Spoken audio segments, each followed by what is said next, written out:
तो student, last class में हम लोगों ने बात की थी न्यूक्लियोफिलिक सब्स्टिट्यूशन रिएक्शन के बारे में। हमने उनके एग्जांपल्स पढ़े थे। आज हम लोग करने वाले हैं types of nucleophilic substitution reactions on the basis of mechanism. कि हमने रिएक्शन के एग्जांपल तो पढ़ लिए, पर रिएक्शन किस तरीके से आगे कैरी फॉरवर्ड हो रही है उसके बेसिस पर, उसकी मैकेनिज्म के बेसिस पर ये दो टाइप की होती है। एक होती है SN1, इसको हम लोग प्रोनाउंस करते हैं nucleophilic substitution reaction of first order. दूसरी है SN2, जिसे हम लोग प्रोनाउंस करेंगे nucleophilic substitution reaction of second order. ठीक है, इनके बीच में अंतर और किस तरीके से होती है उनको समझते आते हैं। सबसे पहला पॉइंट है, ये SN1 होती है यूनिमोलिक्यूलर। इसका मतलब है मॉलिक्यूलरिटी इक्वल टू 1। देखो, मॉलिक्यूलरिटी का मतलब समझ लीजिए। सबसे पहले मॉलिक्यूलरिटी का मतलब होता है कि रिएक्शन जो है वो सही मायने में कितने रिएक्टेंट्स पर डिपेंड करने वाली है। तो यहां मॉलिक्यूलरिटी 1 है, इसका मतलब ये है कि यहां पर जो रिएक्शन है वो सही मायनों में एक्चुअल में सिर्फ एक रिएक्टेंट पर ही डिपेंड करने वाली है। और यहां पर मॉलिक्यूलरिटी 2 है तो यहां पर दो रिएक्टेंट पर डिपेंड करेगी। देखो, रिएक्टेंट हमें पता है, एक तो क्या है अल्काइल हैलाइड और दूसरा क्या है न्यूक्लियोफाइल। अल्काइल हैलाइड और न्यूक्लियोफाइल रिएक्ट करते हैं, न्यूक्लियोफाइल अल्काइल हैलाइड को हटा देता है और उसकी जगह जुड़ जाता है। तो यहां पर सिर्फ एक पर ही डिपेंड करने वाली है, यहां पर दोनों पर डिपेंड करेगी। First order reaction, second point है ऑर्डर ऑफ रिएक्शन का मतलब होता है कि आपकी रिएक्शन की स्पीड, रेट, वो कितने रिएक्टेंट्स पर डिपेंड कर रही है। देखिए, इसकी मॉलिक्यूलरिटी 1 है और इसकी ऑर्डर ऑफ रिएक्शन भी क्या है, फर्स्ट ऑर्डर। मतलब कि यहां पर रेट ऑफ रिएक्शन जो है वो डिपेंड करती है concentration of only one reactant, और वो रिएक्टेंट हमारे लिए क्या है, अल्काइल हैलाइड। जब हम लोग फिजिकल केमिस्ट्री कवर करेंगे तो उसमें हम लोग जो है पढ़ेंगे रेट ऑफ रिएक्शन के बारे में, चैप्टर है केमिकल काइनेटिक्स। ठीक है, अभी आप यहाँ पे समझ लीजिए कि जो रेट है वो डिपेंड कर रही है किस पर, सिर्फ कंसंट्रेशन ऑफ Rx पर। जब डिपेंड कर रही है डायरेक्टली प्रोपोर्शनल है, जब आप प्रोपोर्शनलिटी का साइन हटाएंगे, इक्वल लगाएंगे तो क्या लग जाएगा, कांस्टेंट, कि यहाँ पर एक रेट कांस्टेंट है। तो रेट इक्वल टू के, ये जो है रेट कांस्टेंट, और क्या multiply by concentration of only alkyl halide. इसमें कोई न्यूक्लियोफाइल नजर नहीं आ रहा है, क्योंकि यहां पर रेट ऑफ रिएक्शन दोनों रिएक्टेंट्स की कंसंट्रेशन पे डिपेंड करेगी। तो आप देख रहे हैं रेट यहां पर क्या आ रहा है, K into Rx, मतलब concentration of alkyl halide multiply by concentration of nucleophile. तीसरा अंतर हम लोग देखते हैं, इस SN1 मैकेनिज्म के दौरान एक इंटरमीडिएट बनता है, जो क्या है, इंटरमीडिएट कार्बोकैटायन, मतलब कार्बन पर पॉजिटिव चार्ज आता है और वो इंटरमीडिएट होता है स्टेबल। ठीक है, जबकि यहां SN2 में कोई इंटरमीडिएट नहीं बनता, पर एक छोटी सी अनस्टेबल ट्रांजिशन स्टेज बनती है। इस ट्रांजिशन स्टेज को मैं थोड़ी देर में आपको एक्सप्लेन कर दूंगा। ठीक है, रिएक्टिविटी ऑर्डर, कि आपके अल्काइल हैलाइड कितनी रफ्तार से रिएक्ट करेंगे उसके हिसाब से सबसे ज्यादा रिएक्टिव कौन सा अल्काइल हैलाइड, 3 डिग्री, 2 डिग्री, फिर सबसे कम 1 डिग्री। इसका कारण क्या है, क्योंकि क्या बन रहा है, इंटरमीडिएट कार्बोकैटायन। कार्बोकैटायन की स्टेबिलिटी ऑर्डर क्या है, सबसे ज्यादा स्टेबल 3 डिग्री, उससे कम 2 डिग्री और सबसे कम 1 डिग्री। क्योंकि कार्बोकैटायन बन रहा है 3 डिग्री, जो सबसे ज्यादा स्टेबल है, तो फटाफट से आपका अल्काइल हैलाइड उस 3 डिग्री कार्बोकैटायन में कन्वर्ट होना चाहेगा।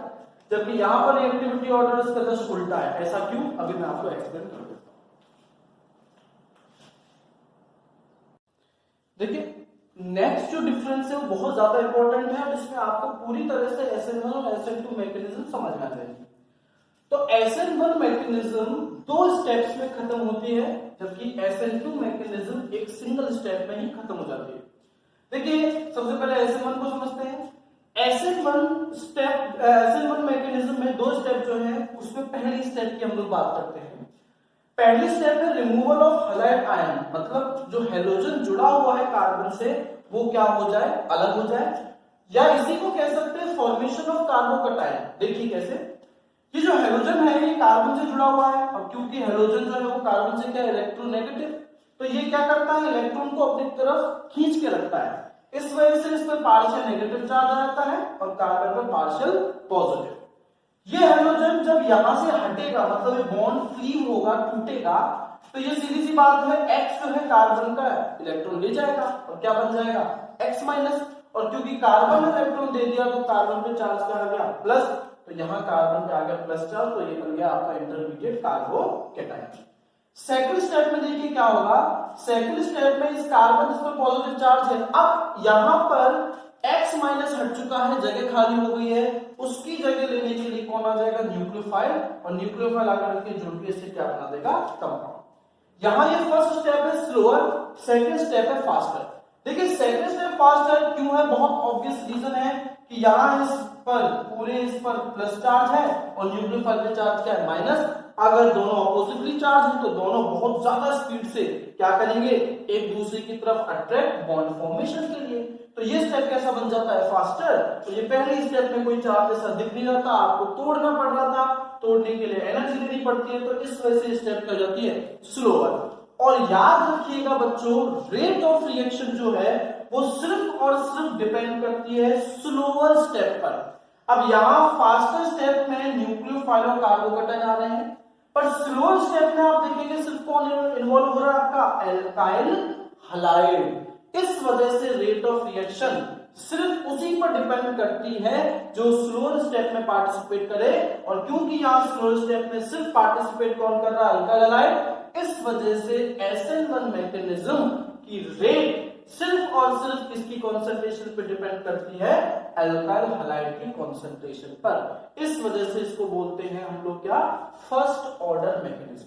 ठीक है बच्चों, यहां पर SN2 में देखिए सिंगल स्टेप है, सिंगल स्टेप में करना क्या है, करना यह है आपको न्यूक्लियोफाइल और अल्काइल हलाइड दोनों का अटैक एक साथ करा देना है। पर एक समस्या है, यहां क्या हुआ था, यहां पहले हाइड्रोजन हटा, जगह खाली करी और उस खाली जगह को आके भर दिया किसने, न्यूक्लियोफाइल में।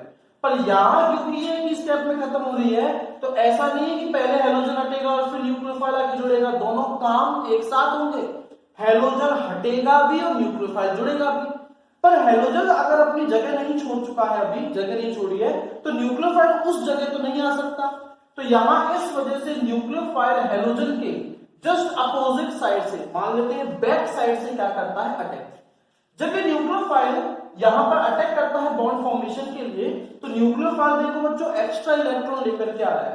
अगर एक्स्ट्रा इलेक्ट्रॉन इसके पास है तो इसका रिपल्सिव एरिया बहुत बड़ा होगा। ठीक है, जब ये रिपल्सिव एरिया इस कार्बन के नजदीक आता जाता है, तो यहां जो प्रेजेंट ग्रुप्स हैं, मैंने हाइड्रोजन लगाए हैं, ये ग्रुप कुछ भी हो सकते थे और कार्बन भी हो सकते थे, तो इन ग्रुप्स और इस न्यूक्लियोफाइल के बीच में क्या लगने लगता है, रिपल्जन।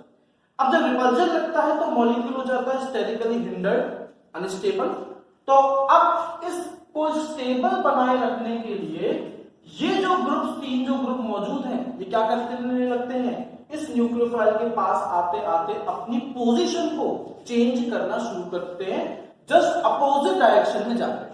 तो यहां एक बीच में एक ऐसी अवस्था, एक ऐसी स्टेज आती है जहां न्यूक्लियोफाइल ना तो पूरी तरह से जुड़ा है, ना ही हैलोजन पूरी तरह से हटा है। इस स्टेज को हम लोग बोलते हैं ट्रांजिशन स्टेज। और पिछली हमने देखा डिफरेंस में कि ये अनस्टेबल क्यों थी, अनस्टेबल ये इसलिए है क्योंकि न्यूक्लियोफाइल यहां आकर के क्या क्रिएट कर रहा है, रिपल्जन।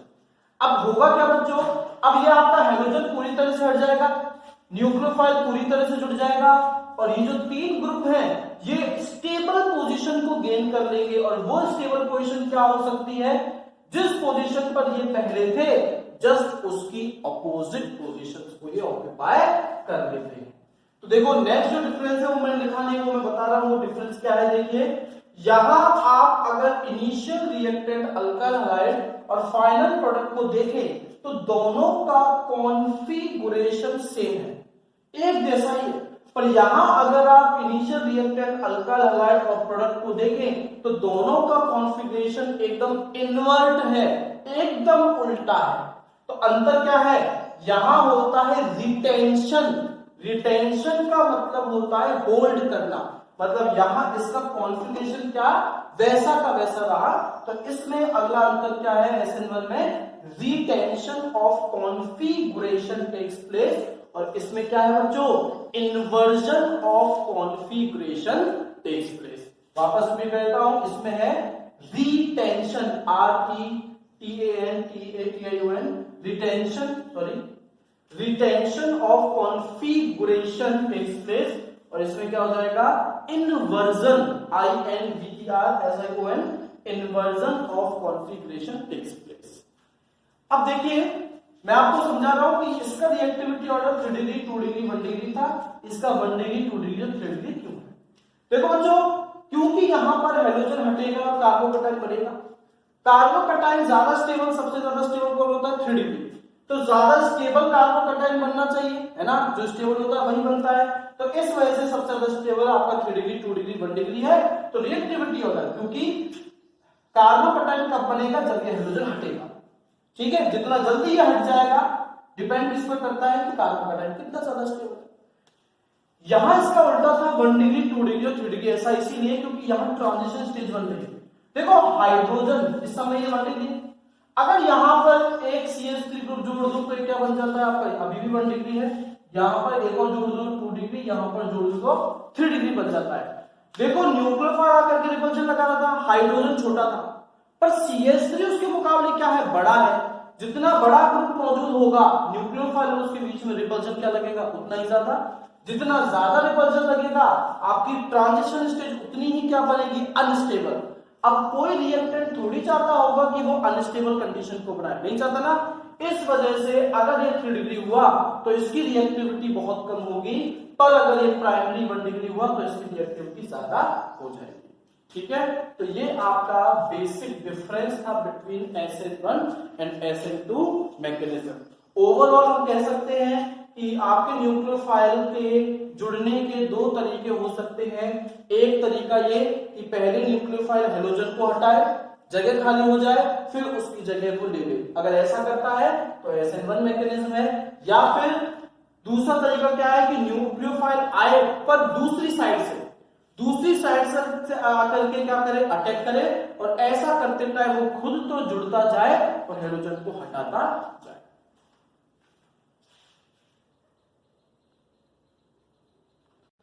देखिए क्वेश्चन किस तरीके का आता है।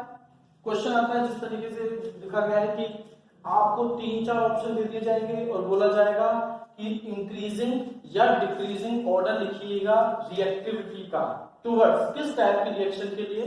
जैसे हमने फर्स्ट किया है SN1 रिएक्शन, ये 3 एग्जांपल हमारे पास में है।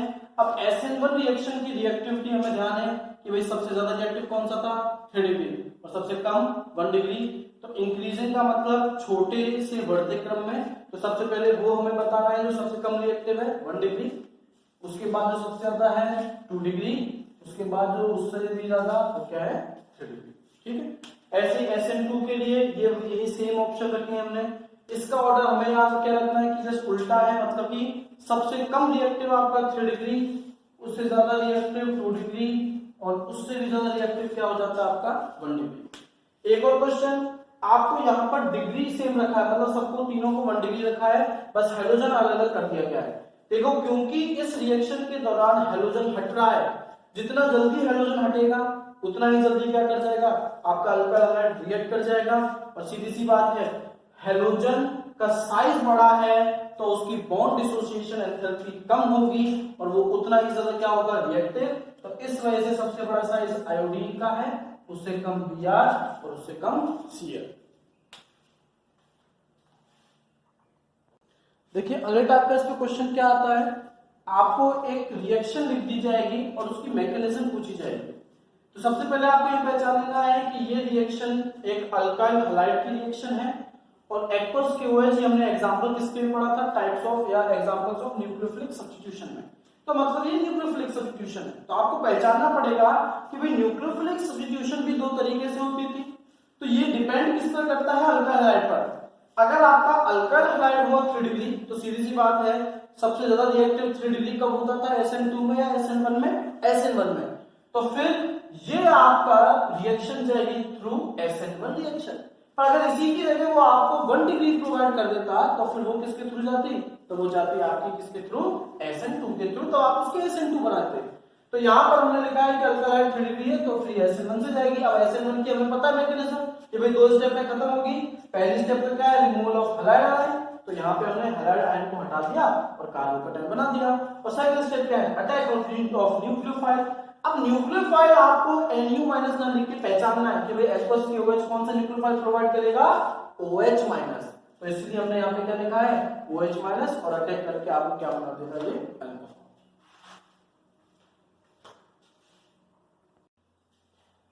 देखिए बच्चों एक छोटा सा टॉपिक है स्टीरियोकेमिकल एस्पेक्ट्स या स्टीरियोकेमिकल प्रिंसिपल।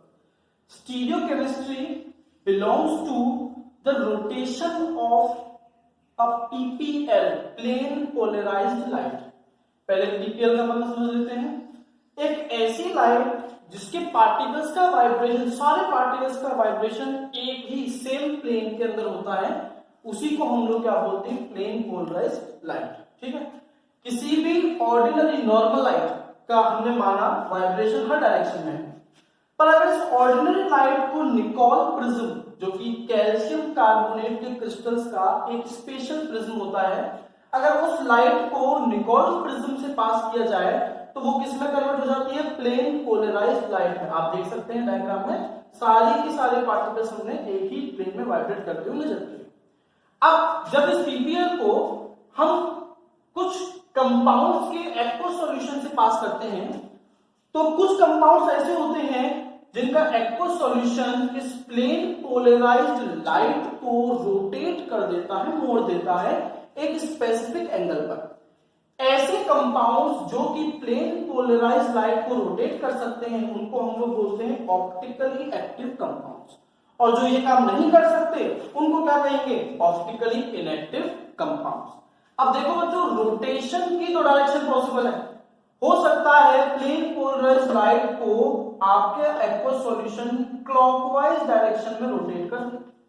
अगर वो ऐसा करता है तो उस ऑप्टिकली एक्टिव कंपाउंड को कहा जाता है dextro rotatory compound. Dextro rotatory compound के नाम से पहले हमें क्या लिखना पड़ता है, स्मॉल डी, या फिर क्या लिखना पड़ता है, प्लस, पॉजिटिव साइन। ठीक है, या हो सकता है कि वो उस प्लेन पोलराइज्ड लाइट को एंटी क्लॉकवाइज डायरेक्शन में रोटेट कर देता। अगर वो ऐसा कर सकता है तो उसको हम लोग बोलते हैं लिवियो रोटेटरी, जिसके नाम से पहले स्मॉल एल या फिर नेगेटिव साइन हमें यूज करना पड़ता है। अब सर कौन सा कंपाउंड ऑप्टिकली एक्टिव है और कौन सा ऑप्टिकली इनएक्टिव, इसकी पहचान के लिए हमें ढूंढना पड़ता है उसमें कम से कम एक कायरल कार्बन, जिसको एसिमेट्रिक कार्बन या स्टीरियो सेंटर भी कहा जाता है। देखो एसिमेट्रिक जो कि बिल्कुल एक जैसा ना हो, मतलब कहीं से भी आप उसको इक्वल हाफ में कट ना कर सके, वो तभी पॉसिबल है जब एक ऐसा कार्बन एटम हो जिसकी चारों की चारों वैलेंसी चार अलग अलग ग्रुप क्या करें, सेटिस्फाई करें। देखिए एग्जांपल के लिए हमने लिया लैक्टिक एसिड। लैक्टिक एसिड जिसका आईपीसी नेम क्या हो जाएगा, 2 हाइड्रोक्सी प्रोपेनोइक एसिड। इसमें 3 कार्बन है, हमें ये देखना है कि वो कौन सा कार्बन है जिसकी चारों वैलेंसी, चारों बॉन्ड अलग अलग ग्रुप पूरी कर रहे हैं। इस कार्बन सेकंड नंबर के कार्बन की एक वैलेंसी को सेटिस्फाई कर रहा है COH, एक को OH, एक को CH3 और एक को H, चारों अलग है, तो ये वाला कार्बन बन जाता है काला कार्बन। और ये लैक्टिक एसिड का एक्वस सॉल्यूशन कैसा होगा, optically active. 2 methyl butane 1 call, इसमें हमने क्या किया, 4 कार्बन बना लिए। अब ब्यूटेन 1 कॉल है तो पहले कार्बन पे लगा दिया OH और दूसरे पे क्या लगा दिया, मिथाइल। अब जरा इस कार्बन, पहले नंबर के कार्बन को देखिए, एक वैलेंसी OH, एक वैलेंसी ये पूरा ग्रुप, पर 2 वैलेंसी एक जैसे ग्रुप सेटिस्फाई कर रहे हैं, तो ये कार्बन नहीं है। सेकंड को देखते हैं, एक वैलेंसी ये ग्रुप पूरा कर रहा है, एक वैलेंसी CH3, एक वैलेंसी H और एक वैलेंसी ये, इसकी चारों की चारों वैलेंसी 4 अलग अलग ग्रुप सेटिस्फाई कर रहे हैं, तो ये क्या बन जाता है, कायरल। इसका नेक्स्ट कार्बन कायरल बनेगा क्या, आप देखेंगे कि 2 हाइड्रोजन एक जैसा हाइड्रोजन पर है, तो नहीं, ये बनेगा क्या, इसमें तो 3 एक जैसे हैं, नहीं। सेम इसी तरीके से ब्यूटेन 2 ऑल, इसमें आपने पता कीजिए कौन सा होगा, वीडियो को पॉज करके, और आपने पता कर लिया है तो इसका करेक्ट आंसर क्या है, नंबर 2।